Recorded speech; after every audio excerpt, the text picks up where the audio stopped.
હાલની આ સરકારને થોડી શરમ હોય ને તો પ્રેમથી રાજીનામું આપી અને ઘરે જતું રહેવાય.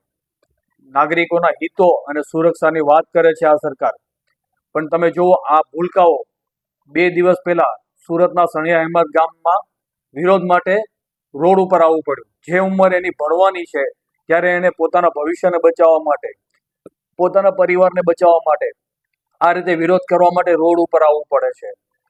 છતાં પણ સરકારના તમામ અધિકારીઓ ચૂપ છે. સુરત મ્યુનિસિપલ કમિશનર બિલકુલ ચૂપ છે, સુરતના નેતાઓ ચૂપ છે અને વિરોધ પક્ષ પણ બિલકુલ ચૂપ છે. બધાને તમાશો જોવામાં રસ છે. સુરતમાં ઘણા બધા વિસ્તારોમાં આ રીતે ઇન્ડસ્ટ્રીઝ વધી રહી છે, જેમાં સણિયા અહેમદ જ નહીં, પૂણાગામ, અમરોલી, કોસમાડા, ખોલવડ રોડ, આવા અનેક વિસ્તારો અને ધીરે ધીરે યોગી ચોક પણ હવે આગળ વધી રહ્યું છે. તો પ્લાનિંગ સાથે સુરતને બદસુરત કરવા માટેની આ એક્ટિવિટી થઈ રહી હોય એવું દેખાઈ રહ્યું છે. તમારે ઇન્ડસ્ટ્રીઝને ડેવલપ કરવી છે તો એના માટે એક અલગ ઝોન ફાળવો, એને તમામ સુવિધાઓ આપો, જેથી કરીને ઇન્ડસ્ટ્રીઝ વાળા ઇન્ડસ્ટ્રીઝમાં કામ કરી શકે અને રેસિડન્સ વાળા એના વિસ્તારમાં શાંતિથી રહી શકે.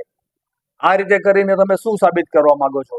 શું તમે નાગરિકોના હિતો આ રીતે તમે જાળવવાના છો? એની સુરક્ષા આ રીતે કરવાના છો?